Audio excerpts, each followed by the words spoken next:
मैं अत्यंत हतभाग्य हूं, अधम हूं, किंतु दिव्य वस्तु लिप्सो हो, प्रिया प्रीतम की प्राप्ति की कहीं न कहीं मेरे अंदर चाहत हो गई है और हूं मैं अधम। मेरे में कोई ऐसी योग्यता नहीं जिससे मैं प्रिया प्रीतम को प्राप्त कर सकूं, पर मेरी कहीं न कहीं चाहत हो गई कि इस जन्म में मैं भगवत प्राप्ति करूंगा, प्रिया प्रीतम की प्राप्ति करूंगा। इसलिए मेरा उपहास होना भी ठीक है, क्योंकि अयोग्य होकर परम पद की लालसा तो उपहास के ही योग्य हूं। दृढ़तर मुपहास्यताम, मैं जानता हूं कि मेरा उपहास होगा, पर मैं दृढ़ता पूर्वक ये कहता हूं कि इस जन्म भगवत प्राप्ति करके रहूंगा। एक एक शब्द को पकड़ना है। मैं अधम हूं, मेरे में कोई योग्यता नहीं, पर मैंने चाह लिया है कि भगवत प्राप्ति करूंगा, प्रिया प्रीतम की प्राप्ति करूंगा। दिव्य वस्तु लिप्सो हो, मेरे अंदर ये लालसा जागृत हो गई है और मैं जानता हूं कि ये बात सुनकर लोग मेरा उपहास करेंगे कि कहां तू अधम और कहां भगवत प्राप्ति। पर दृढ़तर मैंने दृढ़ता पूर्वक ठान लिया है। तो कह रहे इसकी प्राप्ति कैसे होगी, तुम्हें विश्वास कैसे है? तो बोले कृपा तो चेन मना कुतो ही वृंदाटवी। मुझे विश्वास है कि मुझे वृंदावन वास मिल गया, वृंदावन का आश्रय मिल गया, तो वृंदावन कृपा करके मुझे प्रिया प्रीतम की प्राप्ति करा ही देगा। सकल गति विहीनम, मेरी और कोई गति नहीं है। सत्वम श्रुतित भी सकल भिरेव गीता सदगति। मैंने ये सुन रखा है बड़े बड़े महापुरुषों से कि वृंदावन में यदि शरीर स्वाभाविक प्रारब्ध भोग भोगते हुए पूरा हो, सुख दुख जैसी परिस्थिति हो, स्वाभाविक, ऐसी मूर्खता न करे कि वृंदावन में शरीर पूरा होगा, चलो यमुना जी में डुबकी लगा लेते हैं, वहां शरीर छोड़ देते हैं तो परम पद मिल जाएगा, चलो भाई किसी तरह शरीर को नष्ट कर देते हैं वृंदावन में। दुर्गति होगी, दुर्गति। शरीर वृंदावन में रह रहा है, अब दुख सुख जो भोगने को मिल रहे उनको सहज भोग रहे और अपने आप शरीर की अवधि पूरी हुई भगवत प्राप्त हो जाएगा। ये जो आत्म हनन गति है बहुत दुर्गति, बहुत दुर्गति है।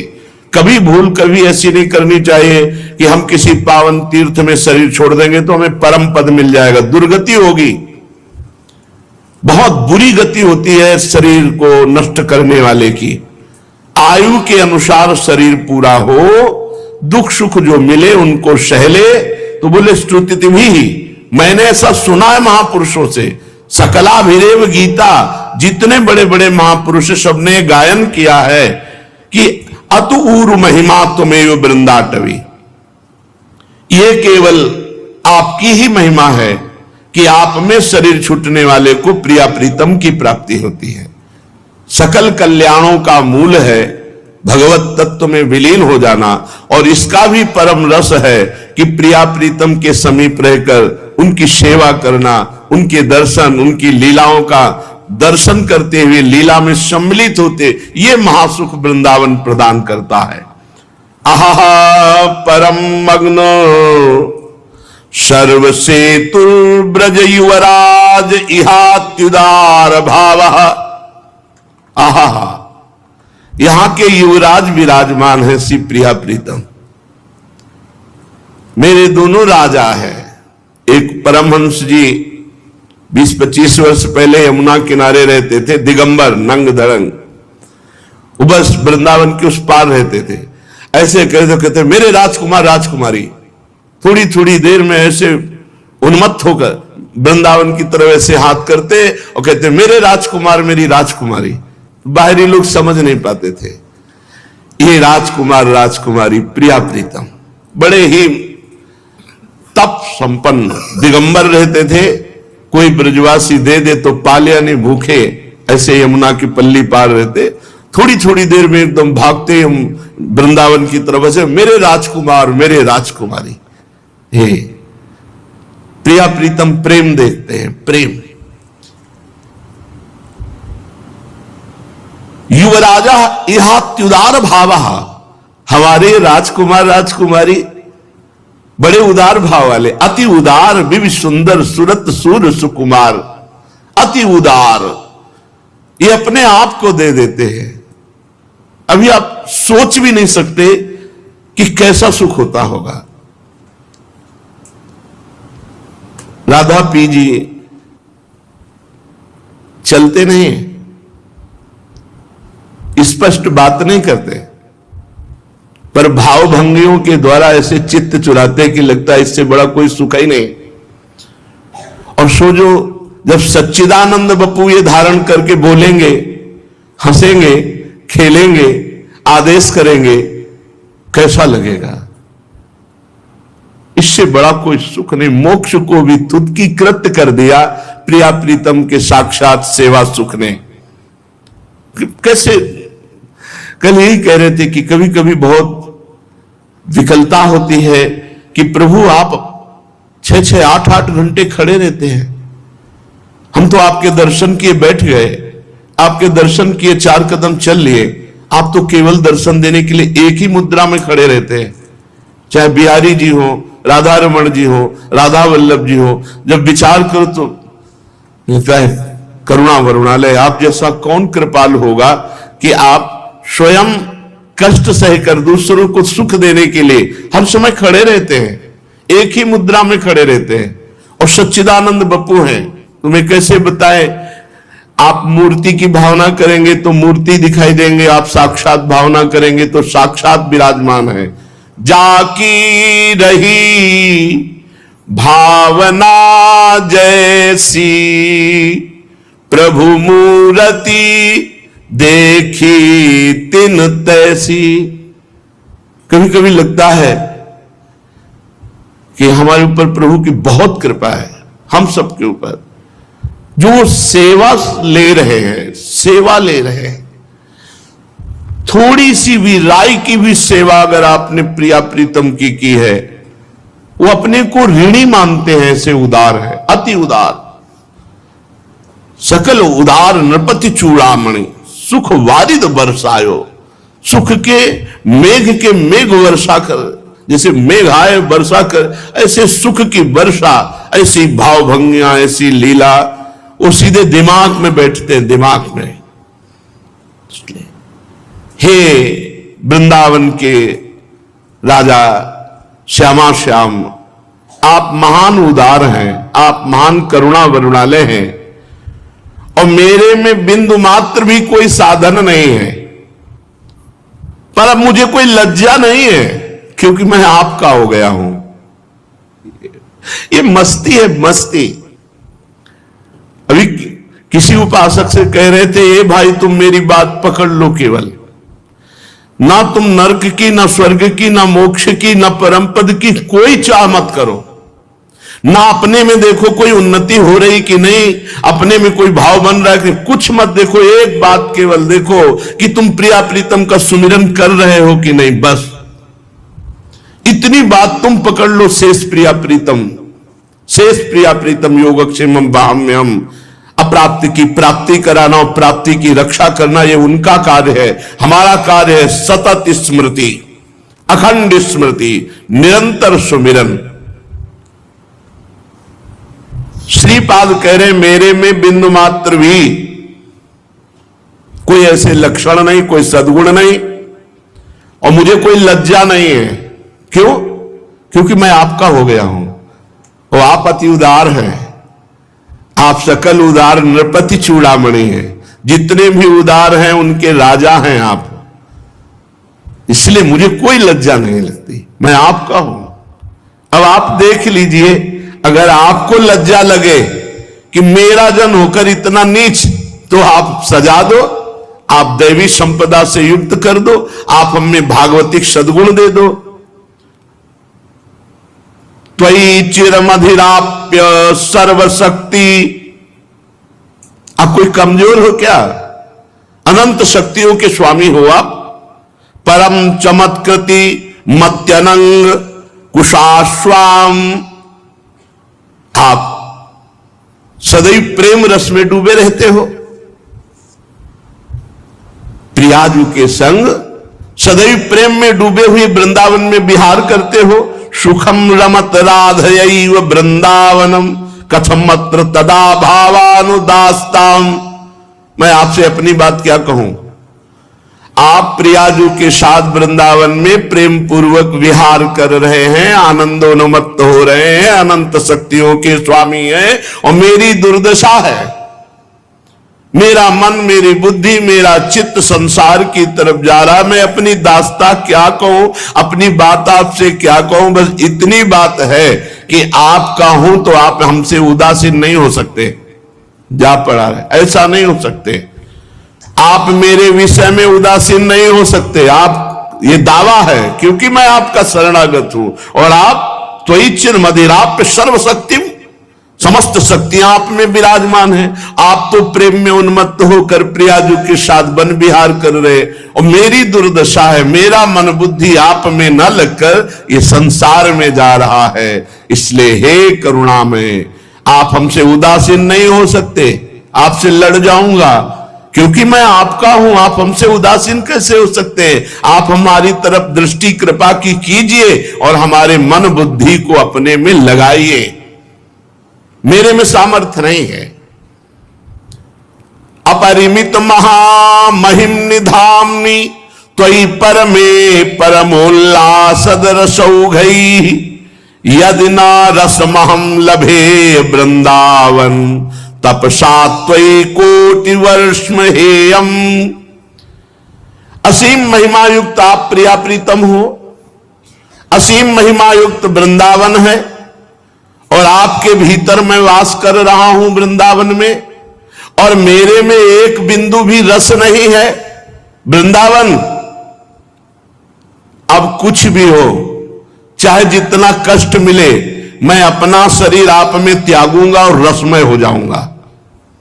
मैं भी जिद्दी स्वभाव का हूं। आप महिमा में, प्रिया प्रीतम महिमा में, और आप में मैं वास कर रहा हूं, मेरे में बिंदु मात्र प्रेम नहीं है, रस नहीं है, तो कोटि कोटि बार चाहे हमें शरीर धारण करना पड़े, इसी वृंदावन में शरीर त्यागूंगा और आपके प्रेम रस में डूबूंगा।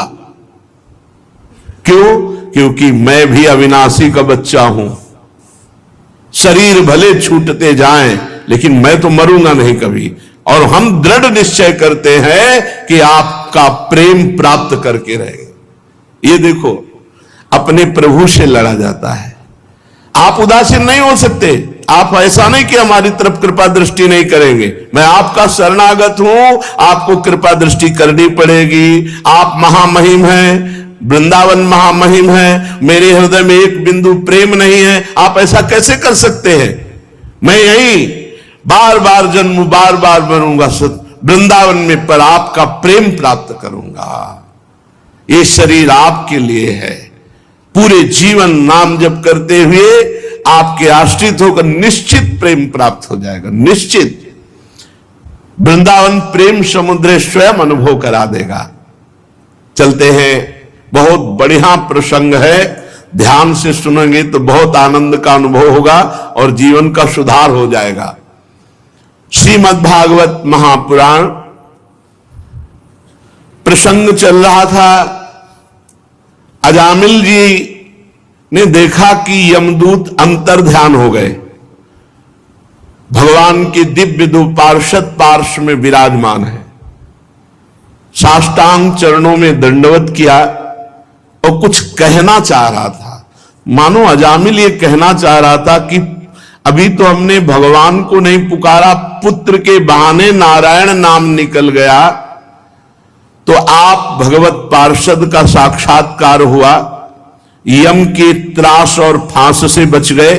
अगर हमें कुछ सेकंड ही समय मिले तो मैं भाव से भगवान का नाम तो पुकार लूं।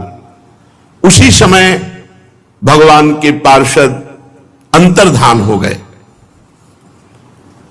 अजामिल सीधे वहां से, कन्नौज से सीधे चला और हरिद्वार पहुंचा, और हरिद्वार में गंगा स्नान करके एकांत क्षेत्र में बैठकर भगवान के नाम का ध्यान किया। क्योंकि भगवत पार्षदों के दर्शन और संभाषण से संपूर्ण पाप नष्ट हो चुके थे, इसलिए बुद्धि पवित्र हो गई थी। तत्काल योग मार्ग में बुद्धि स्थित हुई और नामाकार वृत्ति हो गई। नामाकार वृत्ति बुद्धि को समस्त विषयों से पृथक करके नामाकार कर दिया, नाम में तन्मय कर दिया। जो ही नाम में बुद्धि तन्मय हुई, त्रिगुण का मल भस्म हो गया, सतोगुण रजोगुण तमोगुण नष्ट हो गया, बुद्धि त्रिगुणातीत। जो ही त्रिगुणातीत हुई उसी समय देखा कि 4 पार्षद आ गए। पहले 2 थे, अब 4 पार्षद भगवान के सामने, 2 परिचय वाले और 2 और। अजामिल साष्टांग दंडोत फिर किया। भगवान के पार्षदों ने कहा, तुम्हें परम पद की प्राप्ति हुई है, तुम नामाकार वृत्ति करना चाहते थे, इसलिए तुम्हें समय दिया। चलो देखो, ये भगवान का विमान आया है। वैकुंठाधिपति भगवान नारायण का विमान। हाथ पकड़ करके अजामिल को विमान पे बैठाला और भगवान के परम धाम में अजामिल जाकर विराजमान। पुत्र के बहाने नारायण पुकारा तो परम धाम परम पद मिला। अब आप विचार कीजिए, वैश्या के संसर्ग से अजामिल के सारे पुण्य नष्ट हो गए थे, नरक में गिरने वाला था, निंदनीय कर्म, पर भगवान के एक नाम उच्चारण मात्र से ऐसा संयोग बना, पार्षद आए, समय मिला, नामाकार वृत्ति की, भगवान की प्राप्ति हो गई। जो लोग इस संसार में दुख से, शोक से, भय से मुक्त होना चाहते हैं, बहुत ध्यान पूर्वक इसको बैठा लीजिए, सार बात है।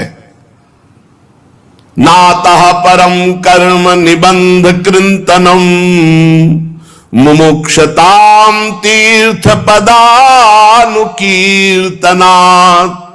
नायत पुनः कर्म सुसज्जते मनो रजस्तमोभ्याम कलिलम ततोन्यथा। तीर्थपाद भगवान के नाम का कीर्तन, नाम का जप, इससे बढ़कर कोई साधन नहीं है। जो इस संसार से मुक्त होना चाहता है, दुखों से, शोक से, भय से मुक्त होना चाहता है, उसे एकमात्र भगवान के नाम का कीर्तन, नाम का जप करना चाहिए। नाम का आश्रय लेने से मनुष्य फिर कर्म बंधन के पचड़ों में नहीं पड़ता। जिसने भगवान का नाम ले लिया महान बन जाएगा। और कोई प्रायश्चित ऐसा नहीं जो रजोगुण तमोगुण को नष्ट करके पाप का पूरा नाश कर सके। इतना केवल सामर्थ्य भगवान के नाम में ही है। श्री परमहंस सुखदेव जी महाराज राजा परीक्षित से कहते हैं, ये बड़ा गोपनीय प्रसंग मैंने तुम्हें सुनाया है। या एवं परमम गुह्यमितिहास मघापहम, ये जो चरित्र सुनेगा उसके नाम में प्रीति जरूर होगी, और जिसके नाम में प्रीति हुई वो निश्चित परम पद को प्राप्त करेगा। समस्त पापों का नाश करने वाला अत्यंत गोपनीय ये चरित्र हमने सुनाया। जो पुरुष श्रद्धा और भक्ति के साथ इस चरित्र का श्रवण करेगा, कथन करेगा, वो कोई कैसा भी पापी क्यों न हो, कभी नरक नहीं जा सकता। यमराज के दूत तो आंख उठाकर भी उसकी ओर नहीं देख सकते। उस पुरुष का जीवन चाहे कितना पापमय रहा हो, जो भगवान नाम उच्चारण करेगा, इस चरित्र को सुनेगा, वो निश्चित वैकुंठ की प्राप्ति करेगा। परीक्षित देखो, अजामिल जैसे पापी ने मृत्यु के समय पुत्र के बहाने नारायण नाम उच्चारण किया तो उसे वैकुंठ की प्राप्ति हो गई। फिर जो श्रद्धा के साथ भगवान नाम जपते हैं उनको क्यों नहीं भगवत प्राप्ति हो जाएगी। अब तो यमराज के दूत जब भगवान यम के पास पहुंचे तो उनको बड़ा आश्चर्य हुआ, क्योंकि दो भगवत पार्षदों ने यमपास काट दी और उनको वहां से विदा किया। एक तरह से यमराज के दूतों का अपमान ही तो हुआ। तो संयमनी पुरी में जाकर के यमराज के दूतों ने हाथ जोड़ करके कहा, यमदूतों ने कहा, कति संति शास्तारो जीव लोकस्य वै प्रभो त्रैविध्यम कुर्वतः कर्म फलाभिव्यक्ति हेतवा। प्रभु, ये दंड देने वाले कितने स्वामी हैं इस विश्व में? क्योंकि अभी तक तो मैं यही मानता था कि आप ही दंड देने वाले स्वामी हैं। संसार के जीव 3 प्रकार के पाप कर्म करते हैं। निषिद्ध, मनमानी, वासना से प्रेरित, इन सबको हम नरक लाते हैं। कोई पुण्य कर्म करता है तो देवलोक जाता है, कोई मिश्रित कर्म करता है पाप पुण्य तो मनुष्य लोक जाता है। हम ये मनमानी वासनाकृत पाप करने वालों को यहां जबरदस्ती लाते हैं और दंड देते हैं। प्रभु, लेकिन दंड देने वाला शासक तो केवल आप ही है। अगर और कोई दंड देने वाला शासक होगा तो फिर व्यवस्था ठीक नहीं बन पाएगी। प्रभु, ये क्या हुआ कि मैं जैसे इस पापी को बांध कर ला रहा था तो 2 देवेश्वर प्रकट हो गए और उन्होंने यमपास काट दिया और हमको डांट लगाई। संसार में कितने नियामक हैं, कितने ईश्वर हैं, कितने स्वामी हैं। उन सिद्धों ने आपकी मर्यादा का उल्लंघन किया, यमपास काट दी। प्रभु, आपका उल्लंघन कर सके कोई ऐसा त्रिभुवन में नहीं है। मैं उस पापी को यातना गृह की ओर ले जा रहा था, उन्होंने बलपूर्वक मुझे रोक लिया। मैं ये जानना चाहता हूं कि क्या आप अधिकारी हैं या आपसे भी बढ़कर कोई अधिकारी है? यमराज से यमदूतों ने ऐसा प्रश्न किया। प्रभु, बस उस पापी के मुख से नारायण निकला कि डरो मत ऐसा कहते हुए वो सिद्ध आ गए। वो कौन है? जब देव शिरोमणि प्रजा शासक दंडपाणी भगवान यमराज से यम के दूतों ने ऐसा प्रश्न किया तो यमराज ने कहा, दूतों, तुम तो केवल मुझे ही अपना स्वामी मानते हो, लेकिन मेरे भी स्वामी हैं जो चराचर जगत के स्वामी हैं। ये संपूर्ण जगत सूत में वस्त्र के समान ओतप्रोत है। जैसे पूरे वस्त्र में सूत ही सूत है, ऐसे ही पूरा जगत भगवत स्वरूप ही है। उन्हीं भगवान के अंश से ब्रह्मा जगत का सृजन करते हैं, उन्हीं भगवान के अंश से विष्णु पालन करते हैं, उन्हीं भगवान के अंश से शंकर जी इसका संहार करते हैं। ये उत्पत्ति, स्थिति, प्रलय, ये 3 रूप धारण किए हुए वही भगवान है, ब्रह्मा, विष्णु और महेश। और हम सब उसी प्रभु के अधीन हैं। मेरे प्यारे दूतों, वो जगदीश्वर भगवान श्री हरि सबको ऐसे अधीन रखते हैं जैसे किसान नाथ से बांधकर बैल को अधीन रखता है। ऐसे संपूर्ण ब्रह्मांड, संपूर्ण जगत को अपने अधीन भगवान श्री हरि की है। हम सब भयभीत रहते हैं उन्हीं प्रभु से कि कहीं कोई त्रुटि ना हो जाए, कहीं कोई अपराध न बन जाए। दूतों, मैं यमराज, देवराज इंद्र, निरिति, वरुण, चंद्रमा, अग्नि, शंकर, वायु, सूर्य, ब्रह्मा, 12 आदित्य, विश्व देवता, 8 वसु, साध्य, 49 मरुत, सिद्धजन, 11 रुद्र, रजोगुण तमोगुण रहित भृगु आदि महर्षि, बड़े बड़े देवता, ये सब उन्हीं भगवान के अधीन है। और कोई ये नहीं जान सकता कि भगवान कब क्या करना चाहते हैं। दूतों, जब ये ईश्वर कोटि के जन नहीं जान पाते तो औरों की तो बात ही क्या है। सबके अंतःकरण में भगवान सूक्ष्म रूप से विराजमान है।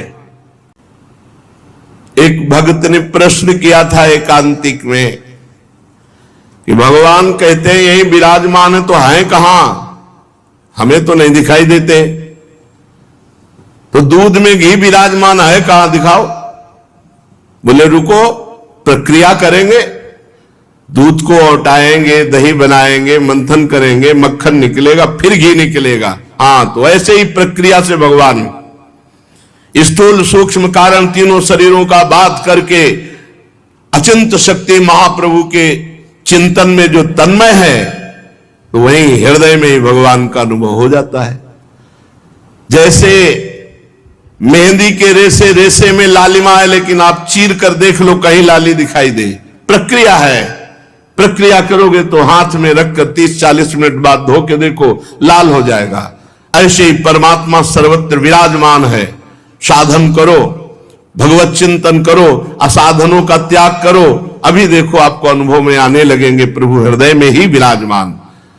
सबके हृदय में भगवान साक्षी रूप से विराजमान है। कोई भी प्राणी इंद्री मन प्राण हृदय या वाणी आदि के द्वारा उनको नहीं जान सकता। उनका चिंतन करे और कृपा करे तो उनको जान सकता है। प्रभु सबके स्वामी हैं, परम स्वतंत्र हैं और सब में विराजमान हैं। बिना उनकी कृपा से उनको कोई नहीं जान सकता। सोई जा नहीं जेहि देहु जनाई, वही जान सकता है जिसे भगवान कृपा करके जना दे। यमदूतो उन्हीं मायापति पुरुषोत्तम भगवान श्री हरि के दूत, परम मनोहर रूप गुण संपन्न स्वभाव संपन्न महामहिमा में विचरण करते रहते हैं। अगर कोई भी भगवान नाम जापक है और उसको कोई कष्ट देना चाहे तो भगवान के पार्षद गुप्त रूप से विचरण करते रहते, तत्काल उनकी रक्षा करते हैं। अलौकिक पार्षदों का दर्शन बड़ा दुर्लभ है। वे भगवान के भक्त जनों को उनके शत्रुओं से, मुझ यमराज से, अग्नि आदि भारी भारी विपत्तियों से सुरक्षित रखते हैं। भगवान के पार्षद स्वयं भगवान ने धर्म की मर्यादा का निर्माण किया है। ना तो कोई ऋषि जानते हैं, ना कोई देवता, ना सिद्धगण, पूर्ण तो भगवान ही जानते हैं। ऐसी स्थिति में कोई मनुष्य विद्याधर चारण असुर आदि भगवान को कैसे जान सकते हैं? भगवान के द्वारा स्थापित सूक्ष्म धर्म को कैसे जान सकते हैं? भगवान के द्वारा जो भागवत परम धर्म है वो अत्यंत शुद्ध और गोपनीय है। वो वही जान पाता है जिसे भगवान जनाते हैं। जो जान लेता है वो भगवान का स्वरूप हो जाता है। जानत तुम्हें तुम्हें हो जाई, वो साक्षात भगवत स्वरूप हो जाता है। हम 12 व्यक्ति हैं जो भागवत धर्म का रहस्य जानते हैं। ब्रह्मा जी, देव ऋषि नारद, देवाधिदेव भगवान शंकर, सनत कुमार, कपिल देव जी, स्वयंभू मनु, प्रहलाद, जनक, भीष्म पितामह, महाभागवत बलि, सुखदेव जी और मैं धर्मराज। ये 12 हैं जो भगवान की महामहिमा महाभागवत धर्म को जानते हैं। इस जगत में जीवों के लिए बस सबसे बड़ा कर्तव्य है, परम धर्म है कि भगवान के नाम जप और नाम कीर्तन में रुचि हो जाए। ये जीवन का लाभ है। नाम जप नाम कीर्तन आदि उपायों के द्वारा भगवान के चरणों के भावमयी भक्ति को प्राप्त कर ले। प्रिय दूतो, भगवान के नाम की महिमा तुमने देखी। अजामिल जैसा पापी एक बार मरते समय अपने पुत्र के बहाने नारायण नाम उच्चारण किया तो भगवान के पार्षद आ गए और मृत्यु पाश को काट दिया। जो भगवान के भाव में भर करके चरित्र सुनते हैं, भगवान की लीला गायन करते हैं, भाव में भरकर नाम जप करते हैं, नाम कीर्तन करते हैं, इससे संपूर्ण अपराधों और पापों का नाश हो जाता है। और इतना ही फल नहीं है, वो भगवान के प्रेम को प्राप्त होता है। ये अत्यंत पापी अजामिल मरने के समय चंचल चित्त से, पुत्र भाव से भगवान नाम उच्चारण किया तो नामाभास मात्र से सारे पाप नष्ट हो गए और उसे भगवान की प्राप्ति हुई। हे दूतों, बड़े बड़े विद्वानों की बुद्धि भगवान की माया से मोहित रहती है, इसीलिए वे भगवान के नाम जप, भगवान के नाम कीर्तन में रुचि ना करके कर्मानुष्ठान, जिनका मीठा मीठा फल शास्त्रों में वर्णन है, उसी में मोहित रहते हैं और बड़े बड़े कर्मों का अनुष्ठान करते रहते हैं। वो महामहिम भगवान के नाम में प्रीति नहीं कर पाते। ये देखो कितनी विचित्र भगवान की माया है कि विद्वान होते हुए भी वो भगवान के नाम में प्रीति नहीं कर पाते। भगवान के नाम में प्रीति होना सबसे बड़ा कठिन कार्य है। ये काम कर लिया तो विश्व में कोई भी ऐसा कार्य नहीं जो आप कर ना सके। काम, क्रोध, लोभ, मोह, मद, मत्सर सब पर विजय नाम जापक ही कर पाता है।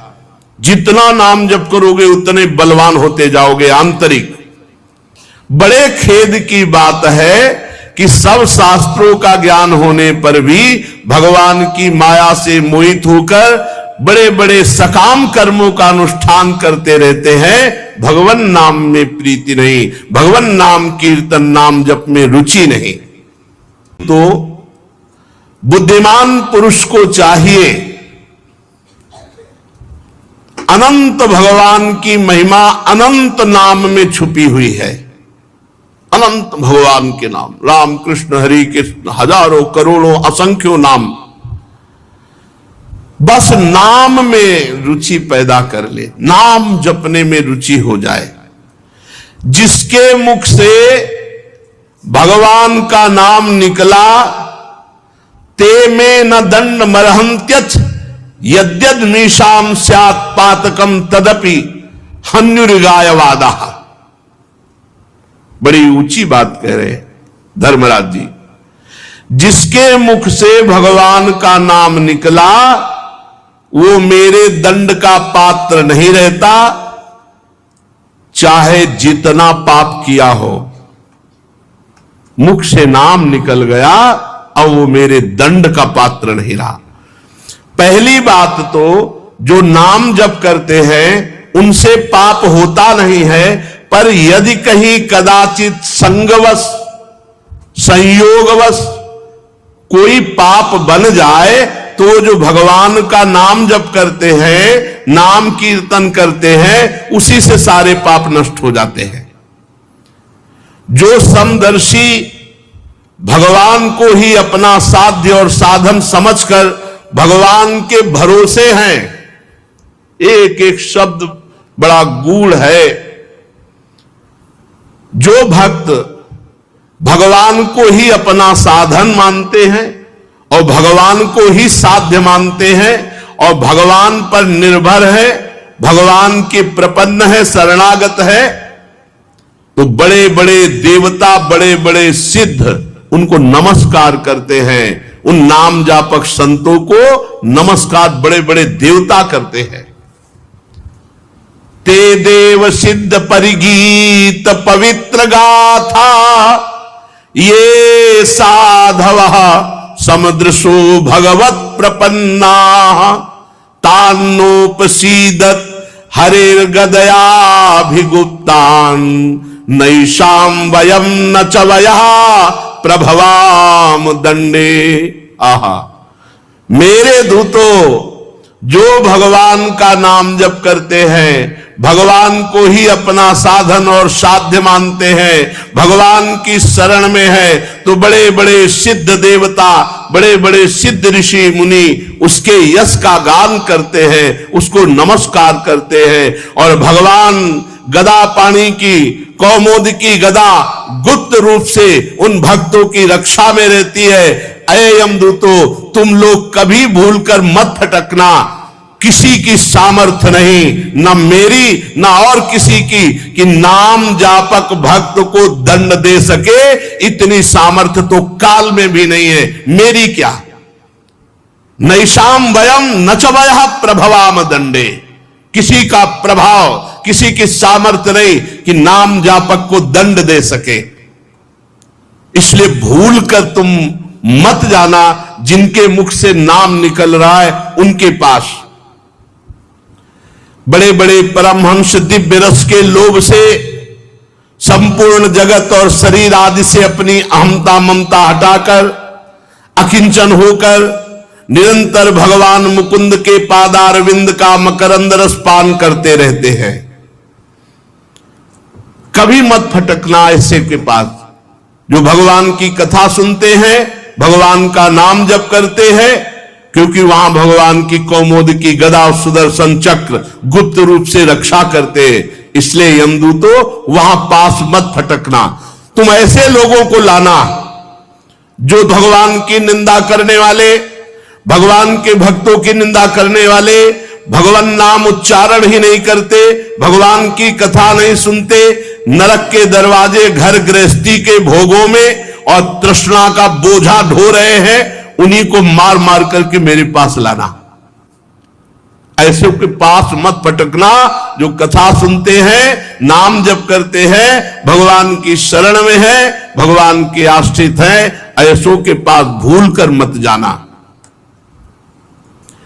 जिनकी जीव कभी भगवान के गुणगान नहीं करती, भगवान का नाम उच्चारण नहीं करती, ऐसों को लाना। जिभ्यान वक्ति भगवत गुण नाम धेयम चेतश्च न स्मरत तच्चरणारविंदम, जो चित्त से कभी भगवान का चिंतन नहीं किए, वाणी से कभी भगवान का नाम कीर्तन नहीं किया, वाणी से कभी भगवान के गुणगान नहीं किए, ऐसों को मेरे पास लाना।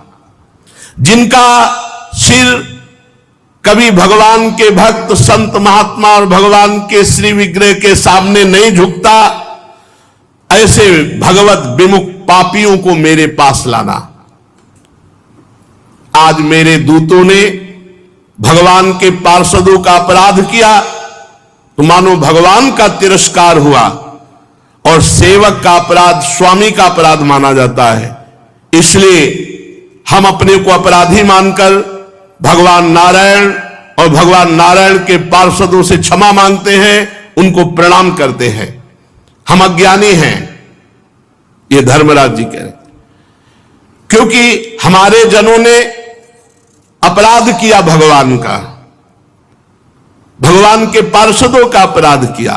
तो मैं सर पर अंजलि बांध करके बड़ी उत्सुकता के साथ प्रभु को प्रणाम करता हूं कि प्रभु करुणा करे और हमारे अपराध को क्षमा करे। महामहान्वित भगवान के लिए योग्य है कि वे मुझ दास के अपराध को क्षमा करे। सर्वांतर्यामी एक रस अनंत प्रभु को मैं बार बार नमस्कार करता हूं। सुखदेव जी कहते हैं, परीक्षित, इसलिए तुम ऐसा समझ लो कि बड़े से बड़े पापों का सर्वोत्तम अंतिम पाप वासनाओं का निर्मूल करने वाला प्रायश्चित है केवल भगवान का नाम, भगवत गुण लीला गायन श्रवण। इससे बढ़कर कोई भी साधन नहीं पाप के नष्ट करने का और भगवत प्राप्ति का, भगवत प्रेम प्राप्ति का। जो लोग बार बार भगवान के उदार गुण, कृपापूर्ण चरित्रों का गायन करते हैं और खूब ध्यान मन लगाकर कथा सुनते हैं, नाम कीर्तन करते हैं, उनकी जैसी आत्मशुद्धि होती है वैसी किसी बड़े बड़े व्रतों का अनुष्ठान, बड़े बड़े तीर्थयाटन, बड़े बड़े संयम नियम करने वालों की भी वैसी शुद्धि नहीं होती।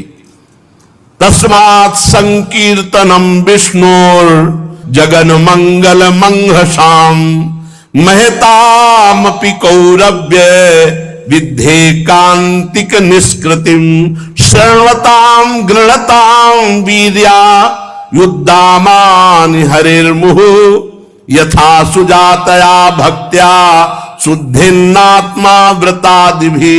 बड़े बड़े व्रतों का अनुष्ठान करने से जो लाभ नहीं मिलता, बड़े बड़े तीर्थ यातन करने से जो लाभ नहीं मिलता, वो शरणवताम गृणताम, जो भगवान नाम सुनते हैं, भगवान नाम कीर्तन करते हैं, उनको जैसी शुद्धि होती है वैसी किसी अन्य साधन से नहीं।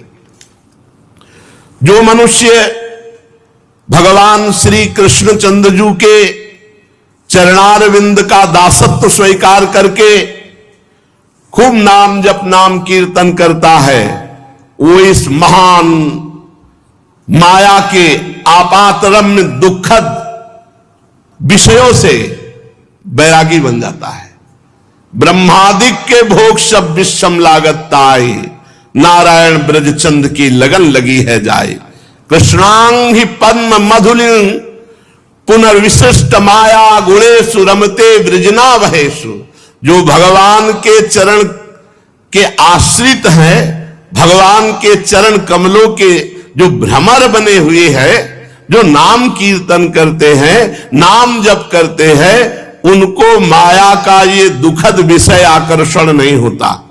चाहे वो ब्रह्मादिक के भी भोग क्यों न हो, वो आकर्षित नहीं कर सकते नाम जापक को। समझो, ये कहते हैं हम चाहते नहीं है पर हमारा मन विषयों में जाता है और ऐसा नाम जप नहीं, इसलिए नाम जप बढ़ाइए। देखिए यहां कह रहे हैं कि जो संपूर्ण लोक लोकांतरों के भोग हैं वो कृष्ण चरणारविंद के दासत्व से युक्त हृदय वाले को, जिनका नाम जप चल रहा है, नाम कीर्तन कभी नहीं घसीट सकते। नाम जप नहीं है, वही कमजोरी हमारी हमें भोगों में ले जा रही है। कामनाओं के समय आप नाम जप क्यों नहीं कर रहे थे जब कामना उत्पन्न हो रही थी? अगर नाम जप नहीं होगा तो बुद्धि का हरण हो जाएगा, बुद्धि में पानी फेर देगी माया और आप वही कर बैठेंगे जो नहीं करना चाहिए। इसलिए बुद्धि को शुद्ध रखने के लिए, पापों का मार्जन करने के लिए अन्य कोई प्रायश्चित कर्म की जरूरत नहीं।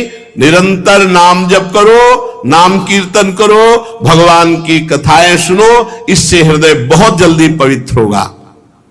परीक्षित, जब यमदूतों ने अपने स्वामी धर्मराज के मुख से इस प्रकार भगवान की महिमा सुनी तो भूमि पर मस्तक रखकर भगवान के पार्षदों और भगवान को प्रणाम किया और उनके आश्चर्य की सीमा न रही कि जीवन भर पाप करने वाला एक मात्र भगवान के नाम का उच्चारण करके ऐसी महिमा युक्त परम पद को प्राप्त हुआ।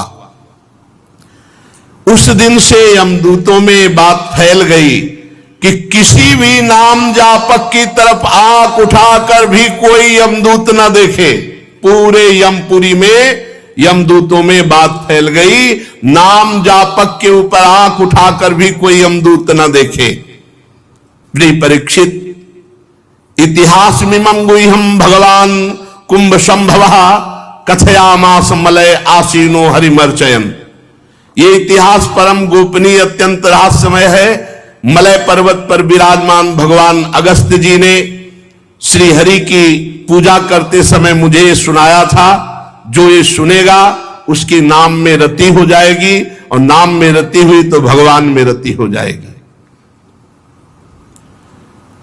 राजा परीक्षित जी ने पूछा, आपने संक्षेप में तीसरे स्कंद में इस बात का वर्णन किया था कि स्वयंभू मनवंतर में देवता असुर मनुष्य सर्प पशु पक्षी आदि की सृष्टि कैसे हुई। प्रभु, मैं थोड़ा और विस्तार से जानना चाहता हूं। श्री सुखदेव जी ने कहा, राजा प्राचीन वर्ग के 10 पुत्र जिनका नाम प्रचेता था, पीछे आपने सुना, और वो समुद्र में खड़े होकर भगवान शंकर के द्वारा बताए हुए रुद्र गीत से आराधना कर रहे थे। 10,000 वर्ष तक समुद्र में खड़े होकर उस मंत्र का जप करते हुए आराधना की। तो जब बाहर निकले तो देखा वृक्ष ही वृक्ष, कहीं ऐसी जगह नहीं जहां वृक्ष ना हो। तो उनको वृक्षों पर बड़ा क्रोध आया, प्रचेतागणों को, और उन्होंने अपने तपोबल से क्रोधाग्नि प्रकट करके वृक्षों में आग लगा दी। वायु और अग्नि का संकल्प किया तो वायु और अग्नि वृक्षों को भस्म करने लगी। हर बात में कोई न कोई रहस्य होता है। ये भगवान की आराधना करके निकले, भगवान का साक्षात्कार हुआ, अचानक इनको क्रोध आ गया। इसमें भी भगवान की इच्छा है। उर्पेरक रघुवंश विभूषण, प्रचेताओं के संकल्प से वायु और अग्नि का जे भी संकल्प किया, संपूर्ण वृक्षों में आग लग गई। तो वृक्षों के राजाधिराज हैं चंद्रमा। तत्काल चंद्रमा वृक्षों से कहा कि जो हमारे द्वारा पालन की हुई कन्या है वो इनको प्रदान कर दो, इनका क्रोध शांत हो जाएगा। चराचर जगत का पालन पोषण भगवान चंद्रमा से होता है। ये अमृतमय है। ये संपूर्ण प्राणियों के लिए जिसका जो आहार है इन्हीं की किरणों से पुष्ट होता है। जैसे मनुष्यों का धान, गेहूं, अन्न आदि, ऐसे घास, तृण आदि, ऐसे फल, पुष्प आदि, ये सब भगवान चंद्रदेव से पुष्ट होता है। प्रचेताओं से कहा कि आप लोग क्रोध न करें, आप वृक्षों पर क्रोध न करें। देखो, ये वृक्ष बहुत ही आवश्यक है, संपूर्ण जीवों के लिए बहुत आवश्यक है। वृक्षों का बहुत बड़ा योगदान है। अब वृक्षों की जैसे हानि हो रही है उससे बहुत हानि हो जाएगी। वृक्ष जीवन है। हमें लगता है कि जैसे गृहस्थ को एक संतान अनिवार्य है, ऐसे हर एक पुरुष को एक वृक्ष अपने जीवन में तो लगाना ही चाहिए। एक वृक्ष अपने हाथ से जरूर इस भूमि पर रोपण करना चाहिए। एक वृक्ष तो जरूर लगाओ। कहीं हमारा जीवन ऐसा न चला जाए जैसे गृहस्थी है और उसमें संतान नहीं तो एक असंतुष्टता रहती है कि आगे हमारे पितरों को पिंडदान करने के लिए, कुल परंपरा चलाने के लिए संतान नहीं। तो चलो एक उपाय है, भगवान की शरण में होकर, भगवान को अपना मानकर, तो कुल परंपरा भी तर जाएगी और तुम्हारा भी कल्याण हो जाएगा। पर एक वृक्ष रूपी पुत्र सब कोई प्रकट कर सकता है। एक तमाल, एक कदम, एक बट वृक्ष, एक पीपल वृक्ष भूमि पर आरोपित कर दो, पुत्र की तरह तुम्हारा कल्याण करेगा, तुम्हारा मंगल करेगा। एक वृक्ष तो जरूर लगाना चाहिए। यदि जमीन हो और सामर्थ्य हो तो एक वृक्ष लगाना चाहिए। और काटने पर बहुत विचार करना चाहिए। वृक्ष काटना नहीं चाहिए, विचार करो, जहां तक बच जाए बचाओ। ये प्रकृति में बहुत सुख प्रदान करने वाले हैं, बहुत सुख प्रदान करने वाले हैं। इनसे हमारे को बहुत सुख मिलता है। ये हमारी प्रजा की रक्षा करते हैं। वृक्ष ये अपने पास से कभी किसी को खाली नहीं जाने देते। नहीं, ये तो छाया ही सही, दर्शन सुख सही, और ऑक्सीजन तो देते ही हैं, और फल, पुष्प, पत्र ये सब देते हैं। प्रचेताओं, समस्त प्राणियों के हृदय में सर्वशक्तिमान भगवान विराजमान है। तुम अपने हृदय में उन भगवान का चिंतन करके उनको प्रसन्न करो और क्रोध शांत करो। अब पीछे आपने सुना था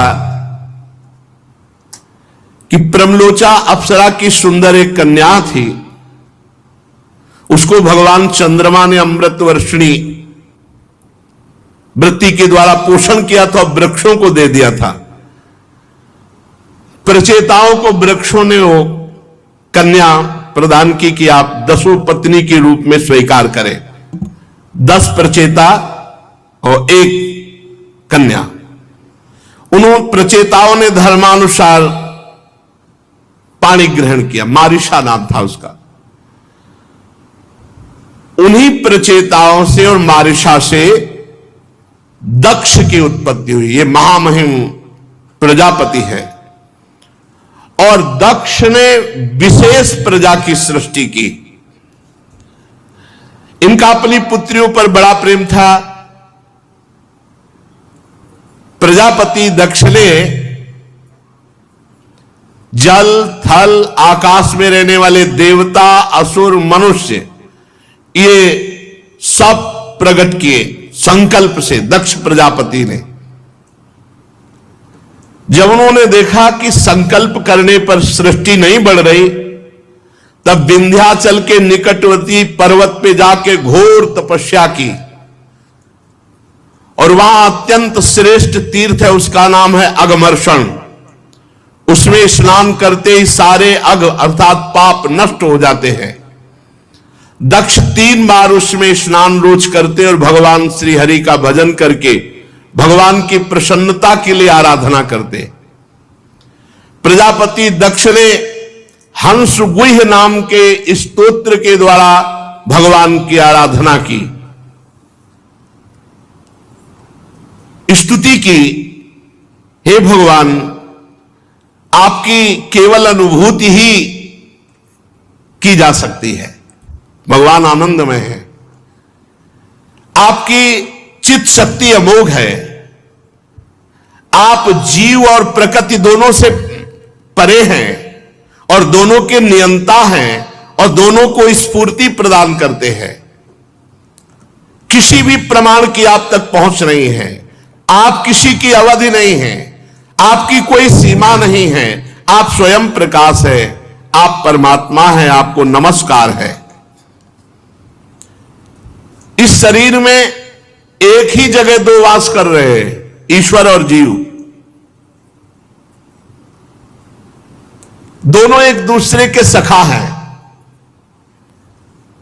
पर ईश्वर जीव को भी जानता है और निवास स्थान को भी जानता है, और जीव ना ईश्वर को जानता है ना अपने निवास स्थान को जानता है, निवास स्थान को ही अपना स्वरूप मान बैठा है। जीव सर्वशक्तिमान प्रभु को अपना मित्र नहीं मान रहा, नहीं जान रहा, और प्रभु मान रहे।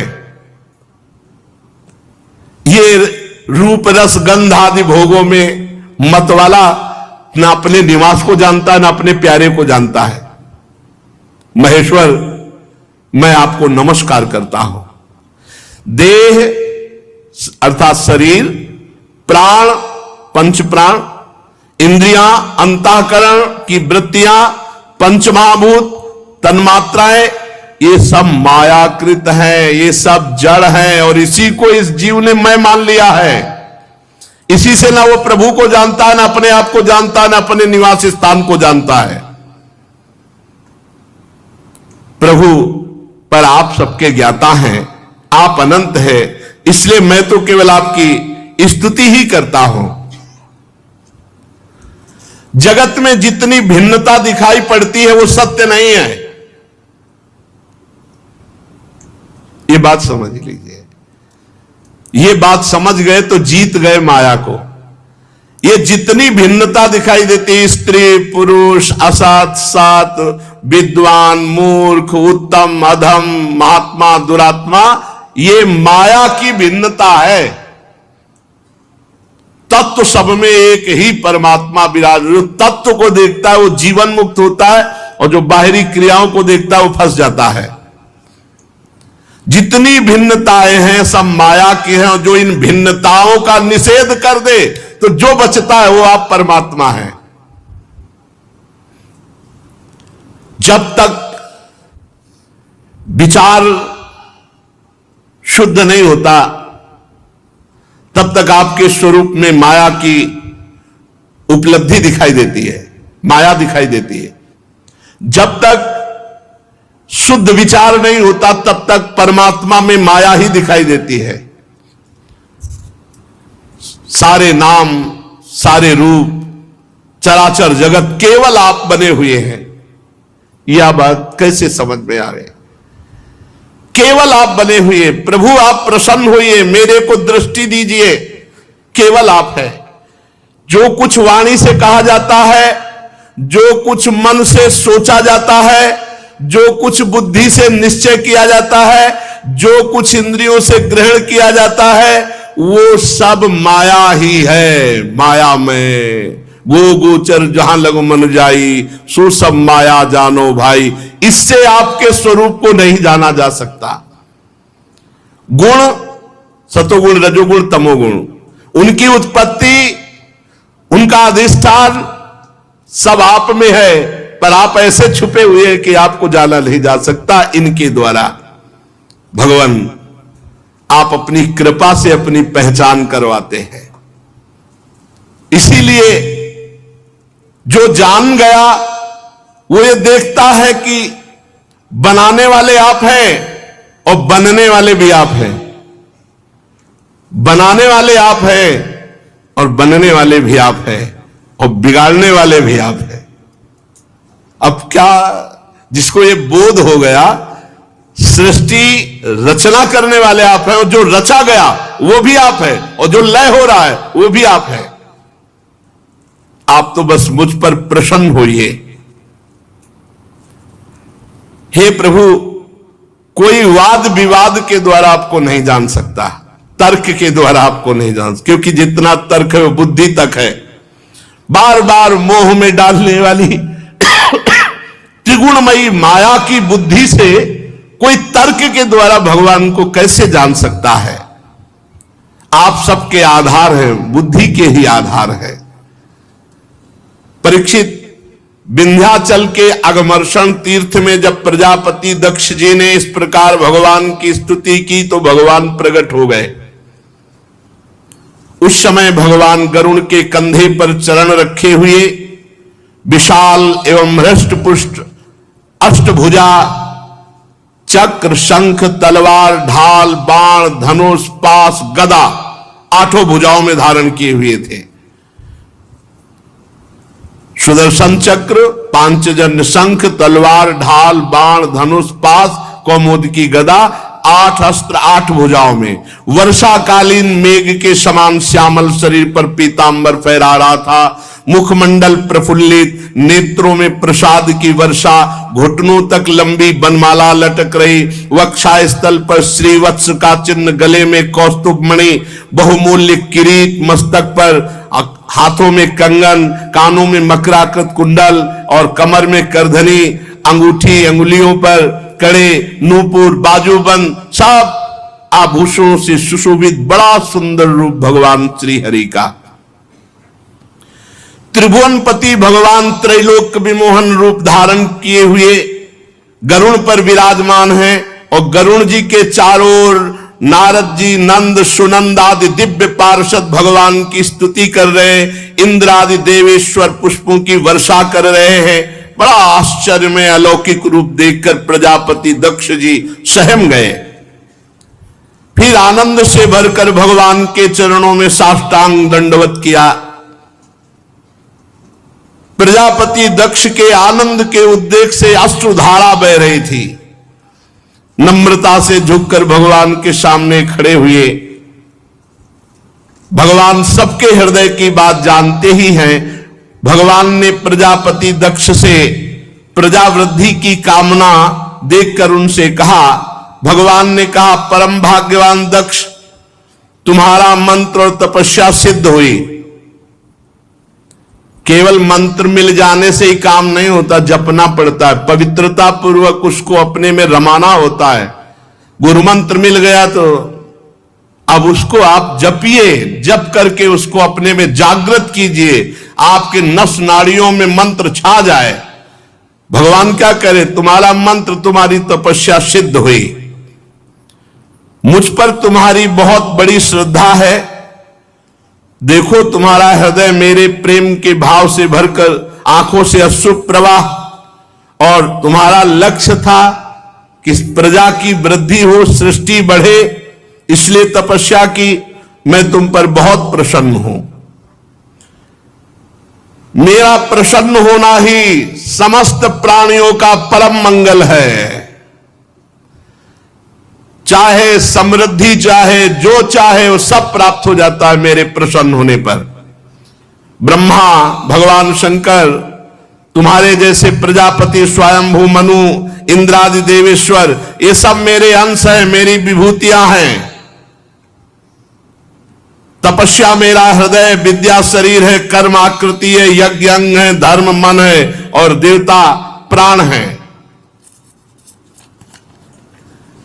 जब ये सृष्टि नहीं थी तब केवल मैं था। ये बहुत जोर की बात है, बहुत धैर्य से सुनना चाहिए।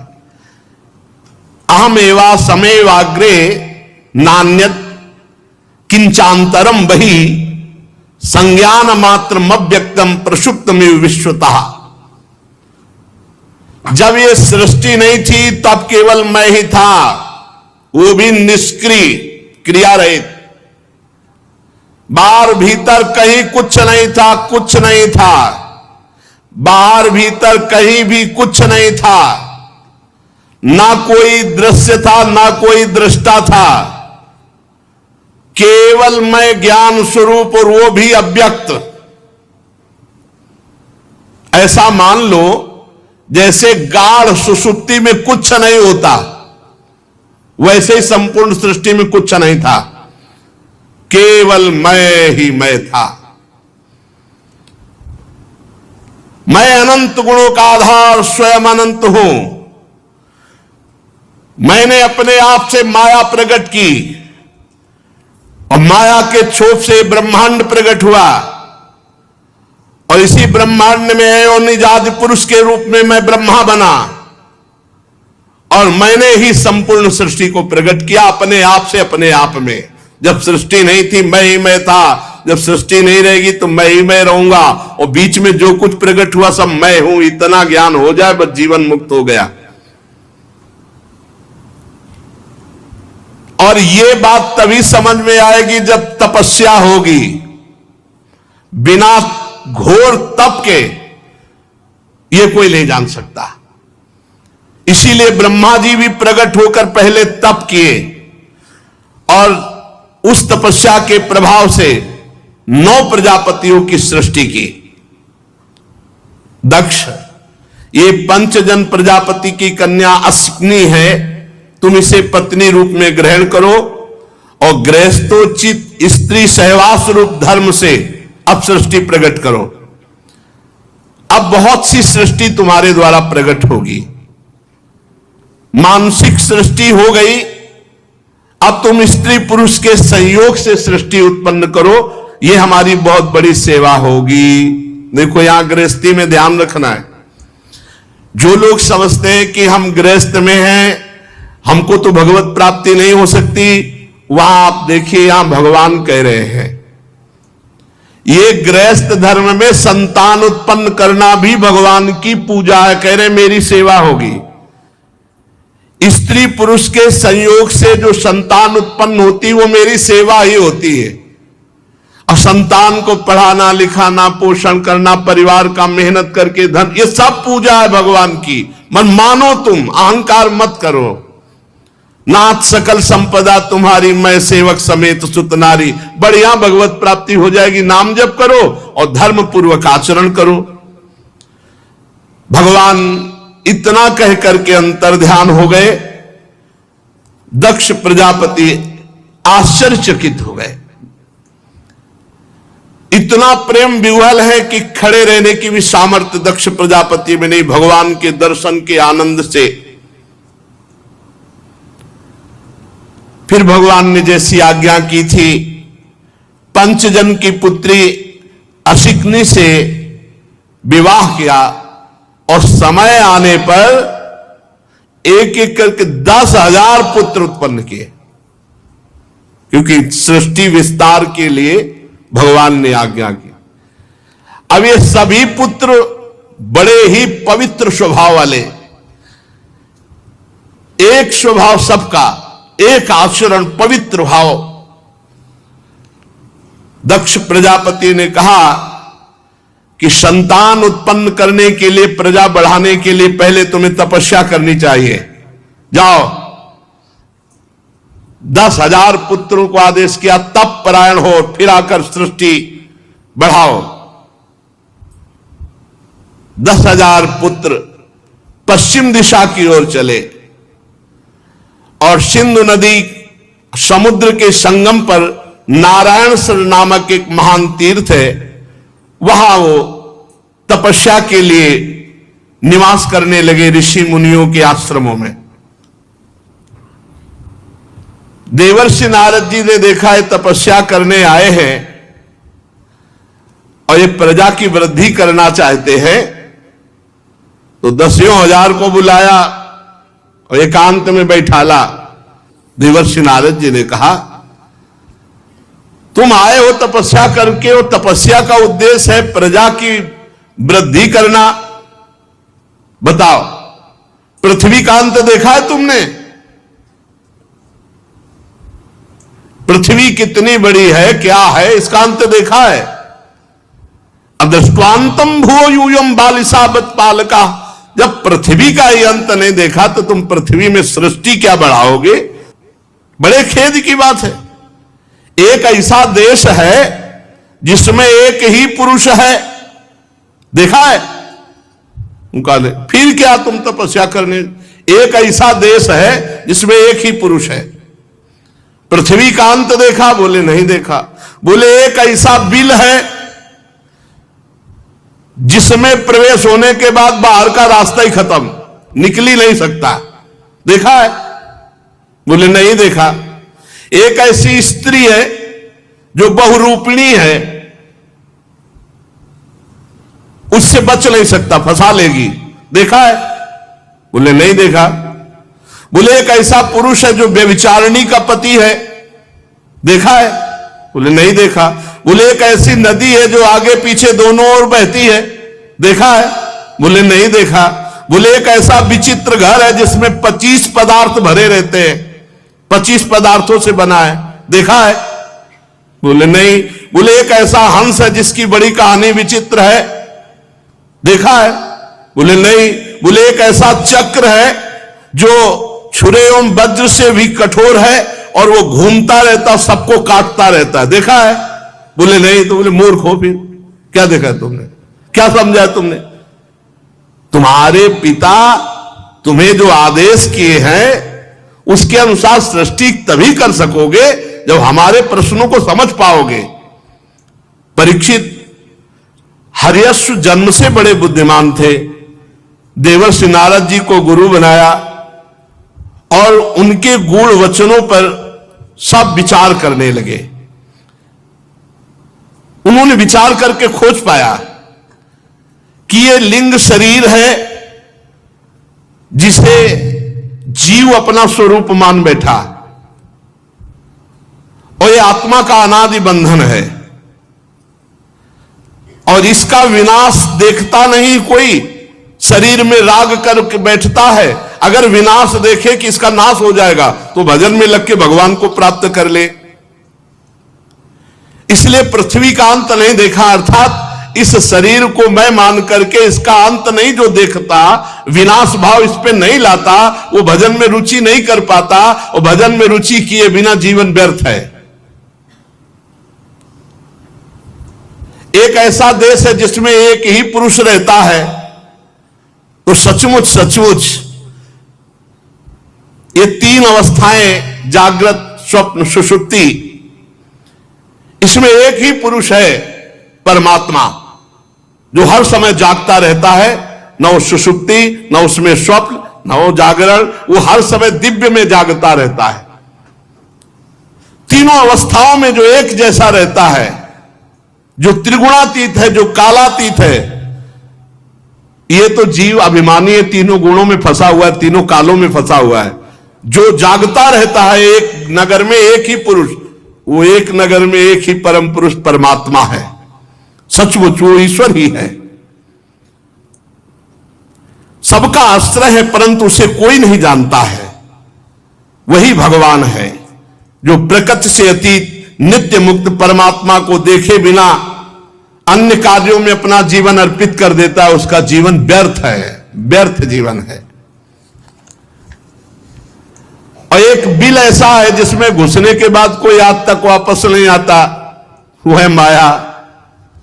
इस माया रूपी बिल में एक बार जो घुसा तो नए नए देश, जैसे नीचे पाताल तल वितल सुतल लोक है, नए नए खेल माया के, नए नए आकर्षण माया के, निकल ही नहीं पाया, लौट ही नहीं पाया अभी तक। जैसे कोई पाताल में प्रवेश कर पावे तो लौट नहीं पाता, ऐसे जीव इस संसार रूपी बिल में एक बार प्रवेश किया वापस नहीं लौट पाया।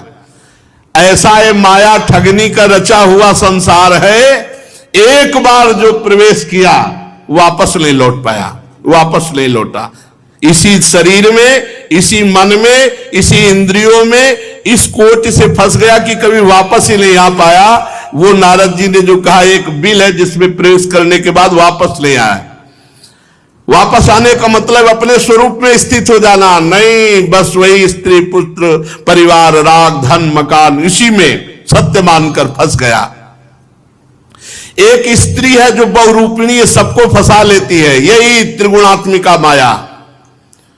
कोई ऐसा नहीं है जिसको ये फंसा न ले। शिव विरंचिका मोहे को है बपुरान, अस जिय जान भजी मायापति भगवान।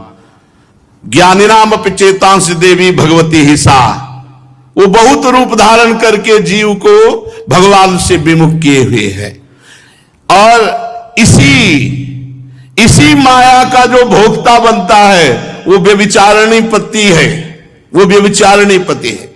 क्योंकि विविध प्रकार की वासनाओं में फिसला हुआ जीव कभी निकल नहीं पाता है। जीव इस माया का अंत जाने बिना अर्थात विवेक ज्ञान प्राप्त किए बिना कभी शांति को प्राप्त नहीं हो सकता। ये माया बुद्धि में बैठ जाती है और बुद्धि ही उल्टा स्त्री के समान इसको फंसाती रहती। ये भोग, यहां चलो, ये देखो, ये सूंघो, ये सुनो, ये भोगो। जीव परतंत्र हो करके अपनी स्वतंत्रता, अपने स्वरूप ज्ञान को नष्ट कर दिया है। एक नदी है जो दोनों तरफ बहती है, वो है माया।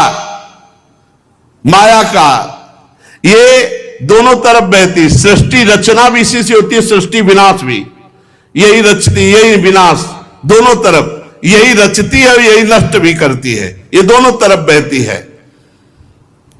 अहंकार, क्रोध, काम, मोह, मद, मत्सर इस माया के वेग हैं और रचना और नाश हो जाना इसकी दोनों तरफ के वेग है। ये इधर भी बहती विनाश की तरफ और इधर भी सृजन भी।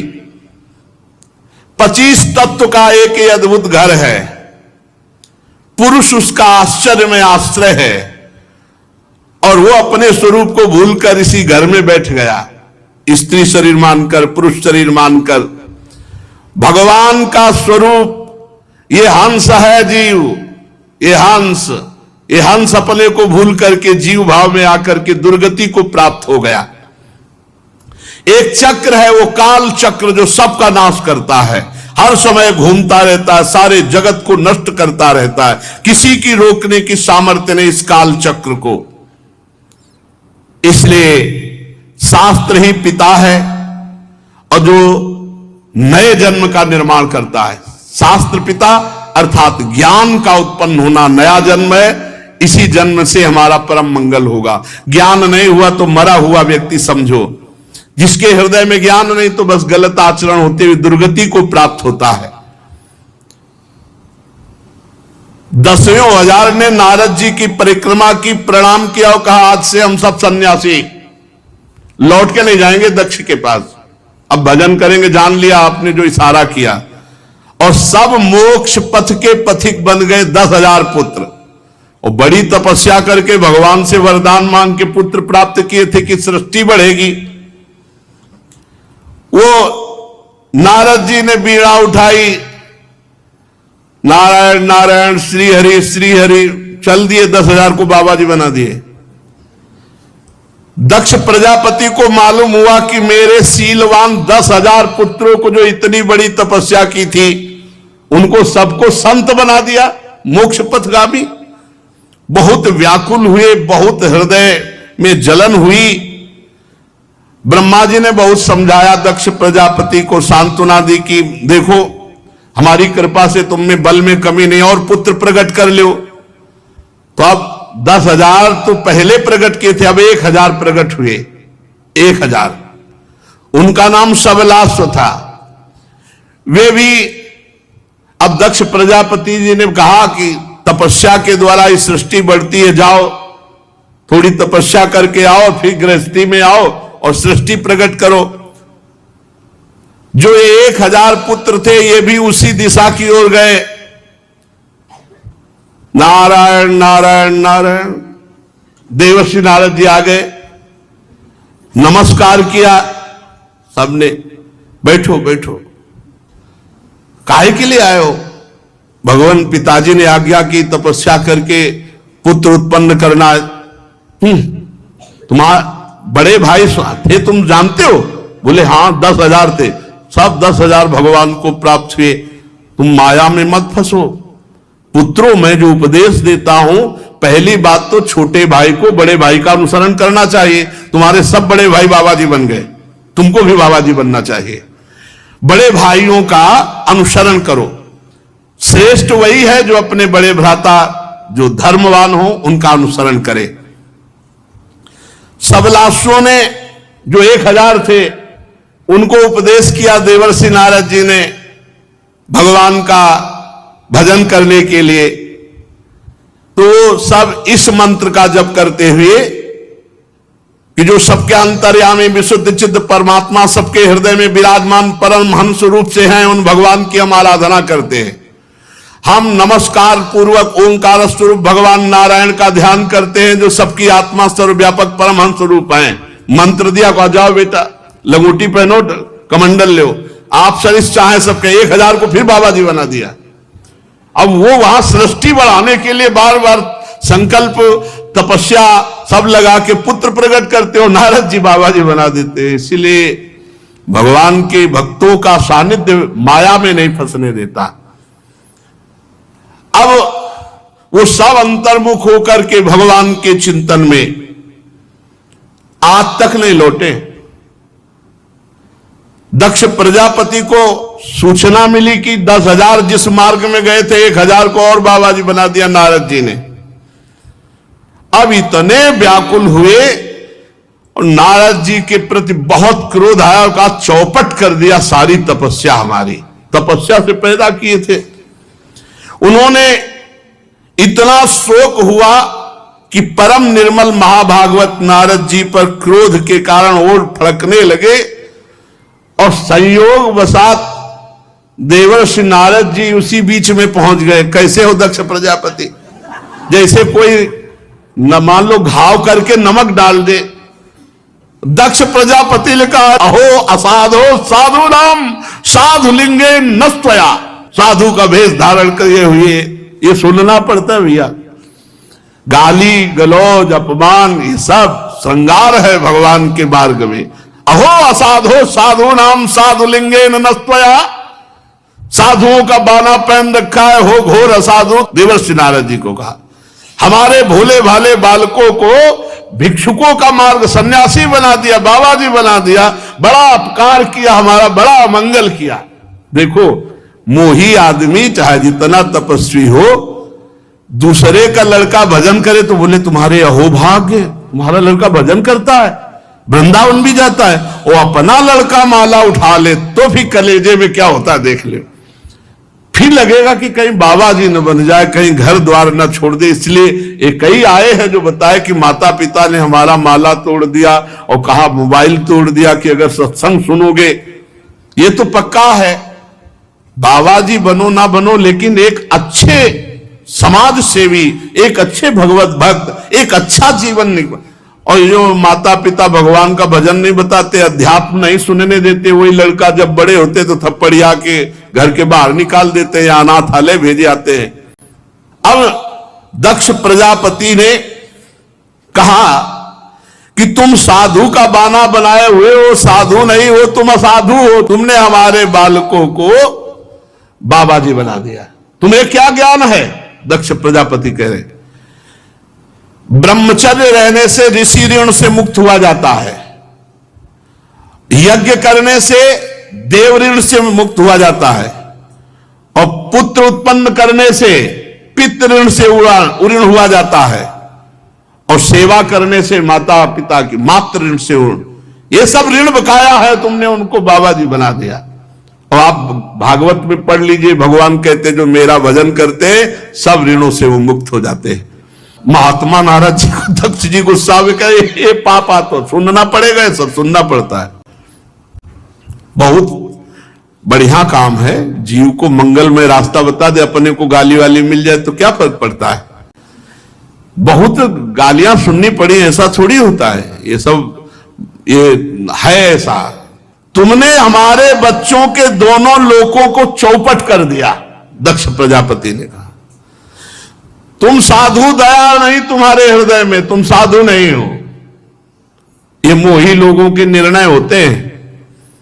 अरे हमारे छोटे छोटे बच्चे, उनको तुमने बिगाड़ दिया।